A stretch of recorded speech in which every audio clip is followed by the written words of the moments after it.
Les défis qui se posent à la recherche agricole font partie aussi des défis qui se posent globalement à l'agriculture nationale. Ce que je voudrais dire, c'est que ici, comme dans beaucoup de pays africains, pendant les 15 dernières années, l'agriculture a été l'objet d'un sous-investissement en matière de politique agricole nationale.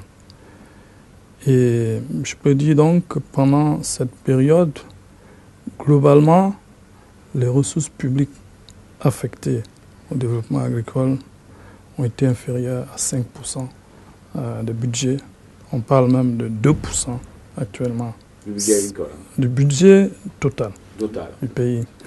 Ce qui est très faible, et surtout pour un pays dont l'économie repose sur l'agriculture, parce que l'agriculture est le secteur clé de l'économie. C'est le secteur qui produit le plus de ressources, c'est le secteur qui emploie le plus de personnes, et c'est le secteur dont le développement peut contribuer plus rapidement à diminuer la pauvreté en milieu rural. Donc, le défi clé au niveau national, c'est d'affecter des ressources de niveau adéquat à l'agriculture.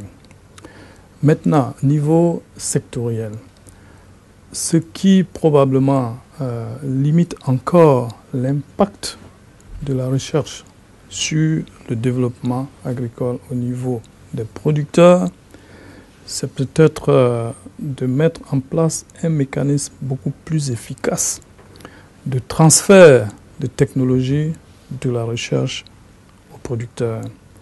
Si nous mettons au point des variétés performantes de riz, de maïs, cela ne suffit pas pour que la production dans les exploitations des paysans augmente. Il faut mettre des mécanismes en place pour multiplier ces variétés sous forme de semences, pour les transférer chez les producteurs.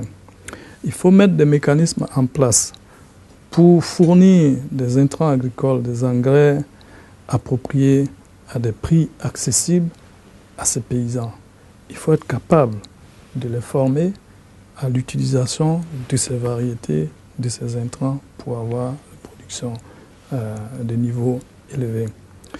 C'est tout cet ancrage qu'il faut mettre en place et qui probablement n'a pas bien fonctionné jusque-là et qui fait que le niveau de performance acquis par la recherche n'est pas toujours reflété au niveau de la production sur le terrain. Et ça, c'est un défi important qu'il faut qu'on relève.